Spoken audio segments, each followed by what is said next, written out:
Hello friends, তো গরম পড়ে গেছে তো জবা গাছ আপনাদেরকে দেখাবো না, সেটা তো হয়ই না। দেখুন, গরম মানেই হচ্ছে জবা ফুল বেশি বেশি করে ফুটবে। তো আমার বাগানে তো জবা ফুলের কালার অনেক রকমের আছে, বেশিরভাগটাই পুনে ভ্যারাইটি। আর যত দেশি জবা আছে সমস্তই বেশিরভাগ মাটির মধ্যে বসানো, আর টবের মধ্যে আমি পুনে ভ্যারাইটির গাছগুলো বসিয়েছি। আর দেখুন, দিনে দিনে কিন্তু মাঝে মাঝেই এই ফুলগুলো ফোটা শুরু হয়েছে, এবং গাছের গ্রোথগুলো আমি কিন্তু খুব ভালো করে রেডি করে নিয়েছি। আমি প্রথম থেকেই গাছগুলোতে গোবর সার বেশি বেশি করে দিয়েছি, ভার্মি কম্পোস্ট বেশি করে দিয়েছি।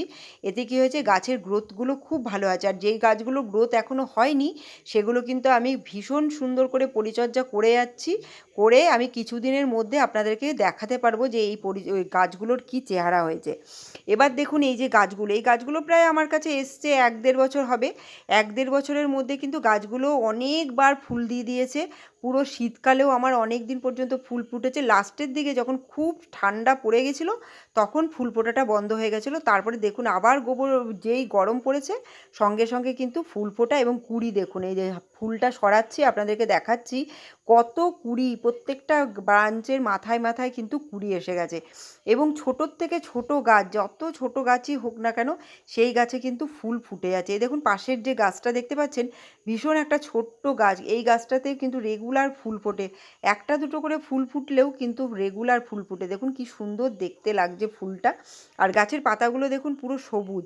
এই সবুজ পাতা রাখা এবং গাছের কুঁড়িগুলো যাতে হলুদ না হয়ে যাওয়া, তার জন্য কিন্তু একটা বিশেষ খাবারের দরকার হয়। এই খাবারটা আমি দিয়ে দেখাবো, কি খাবার দিচ্ছি, আপনারা ভিডিওটা দেখুন। আর তার আগে জেনে নিন যে এই যে জবা গাছগুলোতে কীরকম করে রাখতে হবে এই এত গরমের মধ্যে। দেখুন, এখন তো বৃষ্টি পড়ছে, বৃষ্টির জলটা জবা গাছের পক্ষে খুবই ভালো, খুব উপকারী একটা জিনিস।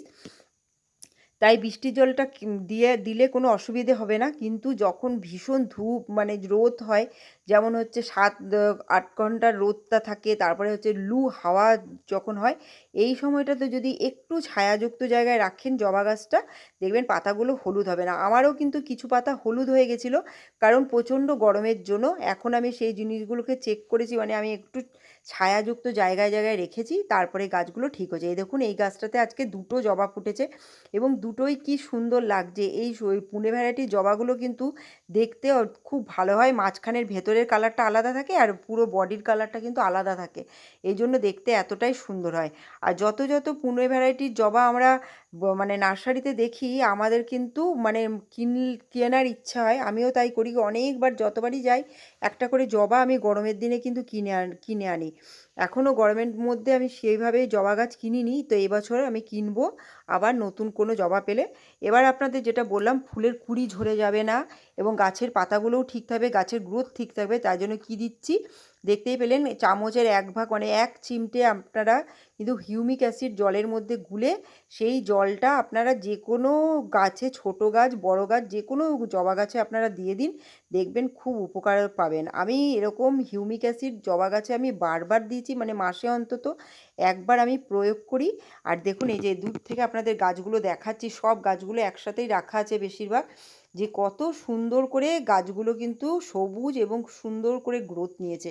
ছোট গাছ, বেশি দিনের গাছ নয়, কিন্তু ভালো যাবে। এমনকি মরে যাওয়া জবা গাছকেও কিন্তু এই হিউমিক অ্যাসিড বাঁচিয়ে তুলতে পারে। আপনারা অবশ্য করে হিউমিক অ্যাসিড ব্যবহার করুন, বেশি দাম না, অনলাইনেও পাবেন, নার্সারিতেও পাবেন, যে যেরকম যেখান থেকে পারেন আপনারা কালেক্ট করবেন। আর এটা হচ্ছে লক্ষ্মী জবা গাছ।